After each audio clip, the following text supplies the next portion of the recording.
Pentru a înțelege poziția românilor din Transilvania pe la 1700, vom prezenta câteva extrase din petiția valahilor din Transilvania, înaintată în latină sub numele de Supex Liberus Valahorum Transilvaniae și care cuprinde două memorii înaintate de liderii națiunii române din Transilvania, împăratului Leopold al II-lea, în 1791 și 1972. Documentul a fost redactat de cei mai însemnați reprezentanți ai națiunii române din Transilvania, Samuel Micu, Petru Maior, Gheorghe Șinca, Ion Budai-Delanu și alții. Ca o paranteză, sperăm că ilustrii reprezentanți ai școlii ardelene citați mai sus, care au contribuit la formarea conștiinței naționale moderne, nu vor fi făcuți și ei dacopați pentru cele scrise în petiția din 1791, chiar dacă au exagerat în unele abordări care au ținut și de informațiile de la acea vreme.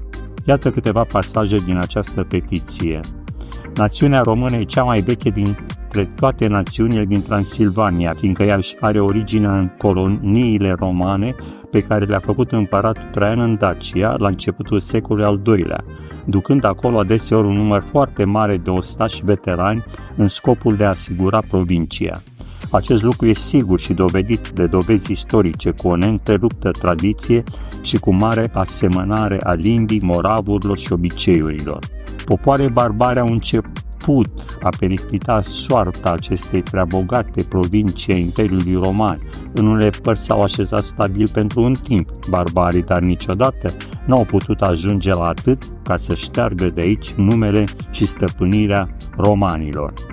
Locuitorii Transilvaniei și romani, doborând stăpânirea altor neamuri până la venirea maghiarilor, erau supuși unor principii aleși din sânul națiunii lor. A rămas până în zilele noastre faptul că numele de vlahi sau valahi, cu care popoarele slave numesc pe orice roman, italic sau latin, s-a păstrat în timpurile de mai târziu, cel puțin pentru locuitorii români din Dacia. Pe când maghiarii au înnăvărit în Transilvania sub ducele Tuhutum, pe la sfârșitul secolului al IX-lea, locuitorii romani ai acelor părți se numeau deja cu numele preschimbat de vlahi, după cum mărturisește cel mai vechi scriitor al Ungariei, Anonimus, notarul regelui Bela. În lupta ce a avut-o însă cu maghiarii pentru apărarea patriei sale, Gelu a fost nenorocos pentru că și-a pierdut domnia și viața. Atât istoria patriei cât și istoria romană ne arată că românii au locuit în părțile Transilvaniei, desigur, cu multe secole înainte de a fi venit ungurii și când ei, pierzând în luptă pe propriul lor duce Gelu, nu s-au mai împotrivit ungurilor, ci mai curând de bunăvoia lor, prin chiar acest fapt, au admis de la sine pe unguri la conlocuirea cu dânsii, la concetățenie, ca și la comunitatea drepturilor. Ungurii au fost mulțumiți cu această liberă și spontană acțiune a românilor și amândouă neamurile și-au găsit în concetățenie și în comunitatea drepturilor fericirea lor.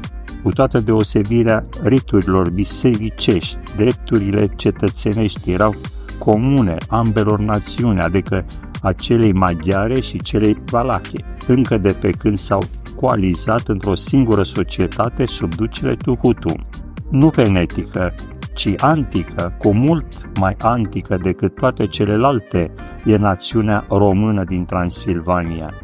Nu a căutat, nici nu caută ea răsturnarea principatului, ci mai mult reîntregirea aceluia. Textul suplexului se referă transparent la Declarația Drepturilor Omului și ale cetățeanului Franței și include și unele motive istorice, precum și statistici despre români care formau aproximativ 55% din populația Transilvaniei.